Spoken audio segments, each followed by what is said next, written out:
Bonsoir, intensément. Sarthe aujourd'hui vous proposera dans un premier temps de partir à la découverte des ailes du Maine. Portes ouvertes aux ailes du Maine avec deux invités, deux femmes, ça fait plaisir, c'est original. Valérie Rondeau et Cécile Joyeux. L'une est présidente, l'autre est étudiante et surtout nouvelle brevetée. On en parlera dans un instant. Elle sait piloter un avion. Quelle chance elle a. Dans certains jours, on découvrira ce qui sera le camp américain de Serran-Foultourt. Alors, un camp éphémère pour quelques jours seulement. On découvrira avec Roger Pierriot, qui est maire adjoint, et Christian Royer, qui est l'organisateur en quelque sorte. Sarthe toujours nous permettra de découvrir la dernière production, j'allais dire, de Didier Béoutis sur Lucien Lécureux, un écrivain combattant. Il y avait beaucoup d'écrivains combattants, il nous l'expliquera tout à l'heure, mais celui-là, il a cela de remarquable qu'il était évidemment Monceau et notamment prof à Montesquieu, qui ne s'appelait pas Montesquieu à l'époque, mais il a une vraie histoire à raconter et c'est absolument passionnant à lire comme d'habitude. Et enfin, notre invité intensément sartois est un jeune maire. Pourquoi ne l'a pas été, qu'il était plus tôt, je ne sais pas dans le bon ordre, mais c'est pas grave, ça on se le demande, puisqu'il s'agit d'Emmanuel Dallière. Ben oui, évidemment, c'est une famille qui est maire de père en fils de sa commune, et ceci depuis la Révolution française. Sauf que lui, il a cassé un peu le truc et il l'a fait ailleurs, puisqu'il est maire de la Suze. Voilà.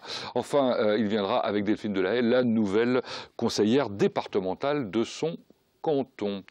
Vous êtes intéressés par tout cela, moi aussi, on va découvrir avec vous toutes ces actualités.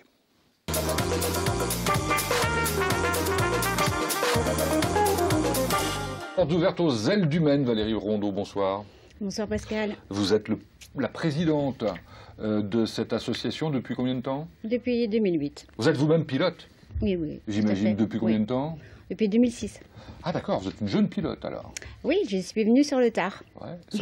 On peut arriver sur le tard à apprendre autant de choses, ça a l'air compliqué a priori. Mais non, justement. Ah, c'est ça. On fait tout ce qu'on peut pour expliquer aux gens que ce n'est pas si compliqué que ça et que c'est ouvert absolument à tout le monde. Très bien. On va découvrir avec vous comment ça fonctionne, combien ça coûte, quelles sont les joies. Et on va découvrir avec Cécile Lejoyeux que eh bien, ça peut mener loin éventuellement. Bonjour Cécile. Bonjour. Vous êtes lycéenne, hein, c'est ça? Oui, en classe de seconde au lycée Montesquieu. Ah, bah justement, on en parlait il y a un instant. C'était le lycée de garçons, en l'occurrence, avant. Et vous, vous êtes brevetée? Oui, brevetée depuis une semaine. Oh, c'est vraiment tout récent. Oui. Et alors, ça a été une grande angoisse Bah non, puisque je savais ce que je faisais. Donc, j'avais mon instructeur à côté de moi et quelqu'un d'autre passager arrière. Et puis, c'était une sorte d'examen pour vérifier mes... Ce que vous saviez clairement déjà depuis longtemps. Et ça fait combien de temps que vous appreniez à piloter? 1 an et demi. Bon, c'est pas trop long, 1 an et demi, quand on a, je sais pas, 16 ans Non, pas du tout. Non? Non, parce qu'en général, voilà, plus on est jeune et plus on trouve que hein, c'est long. Et tout ça parce que vous avez un rêve en tête, hein, faut le dire. C'est quoi? Être pilote de chasse. Pilote de chasse. Carrément. Bon, vous nous en reparlerez dans un instant, je l'espère. Bon, cette association existe depuis combien de temps? Oh, ça fait plus de 50 ans qu'elle existe. D'accord. Et sur une terre qui devait l'accueillir par la force des choses, puisque c'est quand même ici que Wilbur Wright a fait son premier grand 8, hein, c'est ça? Absolument, c'est là que le premier vol a été effectué, 60 mètres d'altitude, quelques centaines de mètres à l'époque, et c'était un événement. Et il a enchaîné les vols jusqu'à enchaîner surtout des virages à l'époque, hein, c'était 1908, 1908 hein, donc c'était vraiment les tout débuts de l'aviation. Ouais. Alors, sauf qu'avec Didier Béoutis, que je reçois dans un instant, on va découvrir aussi que quelqu'un d'autre avait inventé l'avion ici en Sarthe avant. Enfin, moi, je l'ai découvert grâce à ce bouquin. C'est étonnant. Bon, bref. Alors, parlons un peu de l'activité des ailes du Maine. On a parlé du brevet, c'est la première activité, la formation des pilotes? Voilà, aux Ailes du Maine, en fait, on forme les gens au pilotage, donc en vue d'obtenir un brevet européen qui s'appelle le PPL. Donc Cécile, qui est avec nous, a eu le premier brevet, donc avant le PPL, qui est le brevet de base, Ah bon? et qui permet de voler à 30 km autour de l'aérodrome. Donc c'est un premier pas, et évidemment Cécile va continuer. Accompagné, j'imagine. Non, tout seul. Ah, tout seul? Oui, oui, tout à fait. D'accord. Donc, Et il c'est s'appelle bien. comment ce premier brevet? Brevet de base. Brevet de base. Voilà. D'accord. Et on l'apprend sur une période plus courte, j'imagine? Oui, c'est-à-dire que pour avoir un PPL, il faut compter entre 45 et 50 heures de vol. Pour avoir un brevet de base, on compte une trentaine d'heures de vol. D'accord. Et qui apprend aux élèves? Alors, on a une équipe d'instructeurs. Donc, on a un chef pilote, un instructeur salarié, et on a 3 instructeurs bénévoles. Et les cours se déroulent sur toute la semaine, 7 jours sur 7. On apprend tout seul ou à plusieurs élèves? Alors en fait, on peut apprendre seul, on peut aussi travailler en binôme, par stage. Enfin, on s'organise pour coller au plus possible à la demande de nos élèves pour l'organisation des cours. J'imagine qu'il y a une partie théorique et une partie pratique. Oui, tout à fait, comme le code de la route. Qu'est-ce qui est le plus difficile? On va le demander Oui, peut-être à Cécile.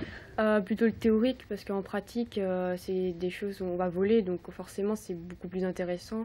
Et le théorique c'est intéressant, mais à certaines catégories, comme des fois la météo, personnellement je préfère la mécanique du vol, mais des fois la météo par exemple c'est moins intéressant, mais on est obligé pour voler de connaître la météo et pour... Bon, ça veut dire que vous passez beaucoup de temps à apprendre par cœur des choses qui ne vous intéressent pas, quoi. C'est ça que ça veut dire? Bah si, tout ce qui est l'aviation, ça m'intéresse. Enfin, c'est ce qui m'intéresse plus que...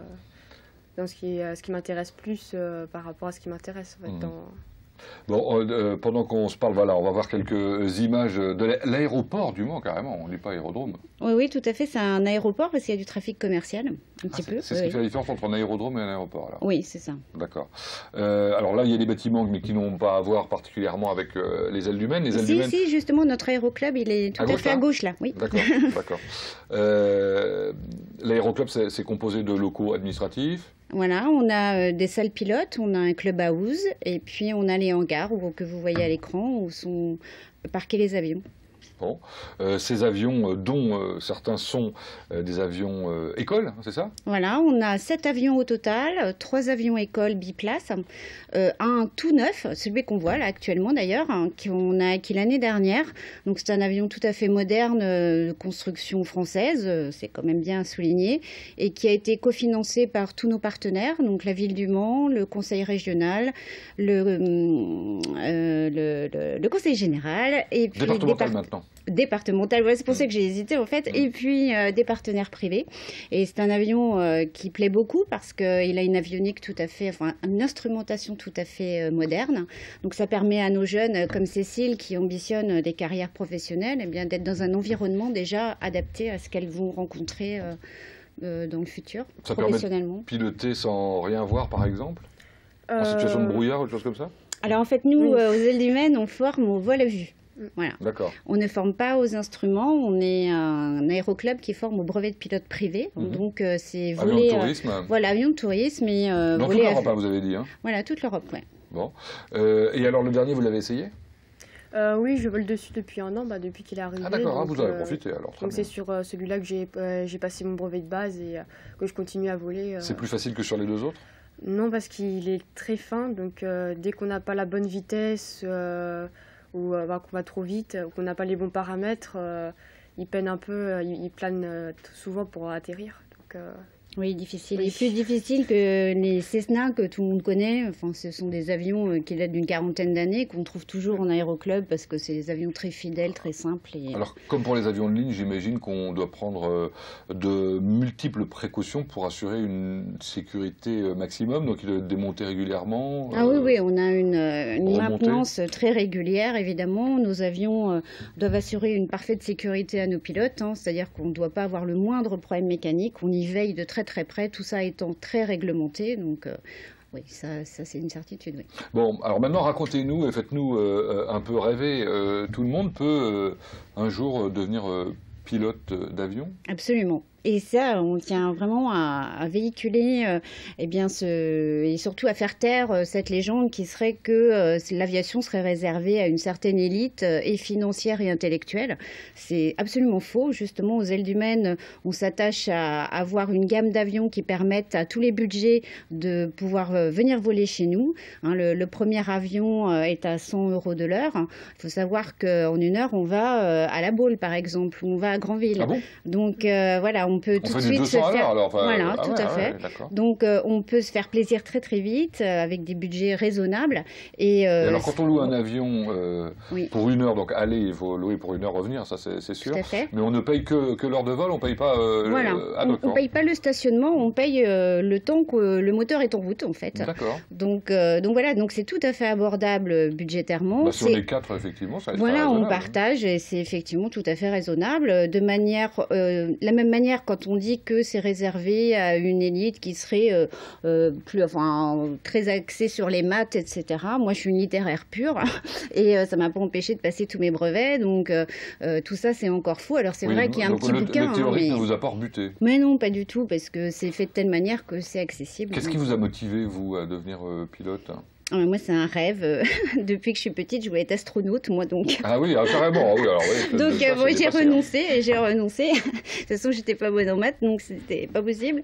Mais voilà, aujourd'hui, je me fais plaisir à aller tutoyer les nuages, rejoindre le soleil. C'est merveilleux de voir cette planète vue du ciel, donc on en profite. Ouais. Et alors, il faut avoir de bons yeux? Oui, mais on peut aussi avoir des lunettes, c'est pas non plus un obstacle.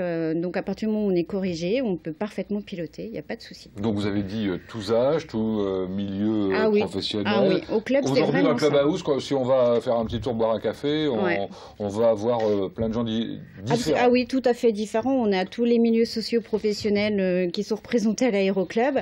On a tous les âges, hein, puisque Cécile, quand même, est une jeune pilote très performante. Elle a été lâchée, donc elle s'est envolée la première fois, elle avait 15 ans. C'était le jour de son anniversaire. En fait, on peut être pilote avant d'avoir son permis de conduire. Donc oui, effectivement, c'est très accessible et on veut absolument communiquer là-dessus. Alors c'est très accessible. En revanche, ça coûte de l'argent. Combien ça vous a coûté le brevet? À peu près 3 000 €. Mais il y en a beaucoup d'aides du Conseil général. Départemental. Non, voilà, c'était l'autre. Voilà. Oui, oui, on a beaucoup d'aides et je pense aussi l'armée de l'air. On a presque les 2 tiers qui sont remboursés. Alors sachant pour préciser quand même qu'il faut être titulaire du brevet d'initiation aéronautique. Qu'on passe où? Qu'on passe aux Ailes du Maine, c'est gratuit, c'est une formation gratuite faite par des bénévoles. Et qui consiste en quoi? Et qui consiste en fait à un examen théorique qui passe en revue toutes les grandes matières, on va dire, pour être pilote, et qui s'adresse aux jeunes, donc aux jeunes des lycées. Aujourd'hui, ça se fait au lycée Albert Camus. Donc je remercie au passage le proviseur qui nous permet de prendre ses locaux. Et c'est un brevet éducation nationale.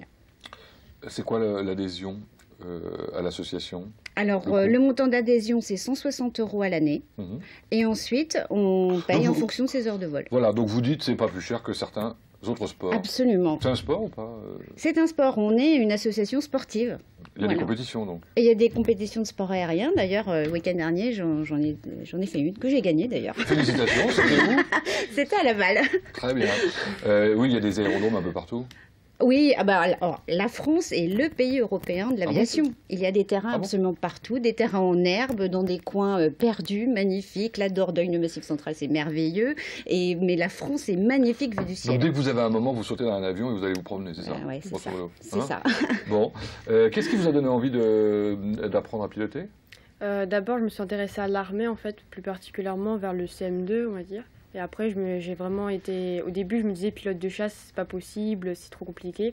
Puis d'année en année, j'ai commencé à me renseigner, à voir que c'était pas fermé, que c'était possible et qu'il fallait s'en donner les moyens. Et alors, ça vous donne plus de chances d'y arriver, de passer par cet apprentissage du pilotage d'avion? Bah oui, d'une certaine façon, parce qu'il y a des tests en vol et savoir piloter, c'est quand même un gros plus pour pouvoir. Est-ce qu'il y a des gens qui ne sont pas adaptés du tout au pilotage d'avion, c'est-à-dire qu'ils physiquement, morphologiquement vont, alors morphologiquement éventuellement pour des questions de poids, mais oui, éventuellement.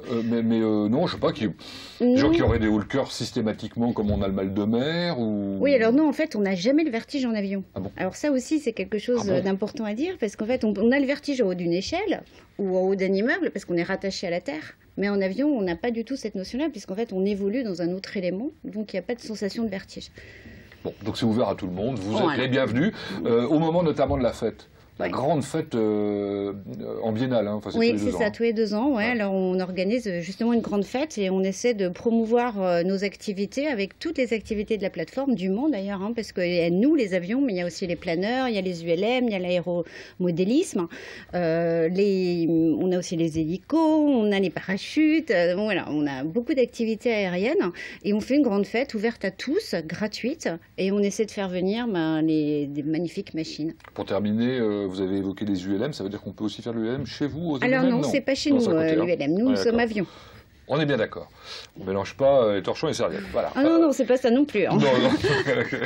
En tout cas, merci d'être venu nous voir pour nous donner envie, parce que je pense qu'il y en a pas mal qui vont se dire « Oh, mais après tout, pourquoi pas moi ?» Merci. Et donc, il suffit de se renseigner simplement aux ailes du Maine. Vous trouverez de toute façon le site Internet, puisque vous avez un site Internet. Ouais. Dans un instant, on parle d'un camp américain. Ça va se passer à Serran-Fultour dans quelques jours. Et on parle d'une guerre qui est passée depuis longtemps, 100 ans en l'occurrence, 14-18, avec Lucien Lécureux, qui était écrivain combattant.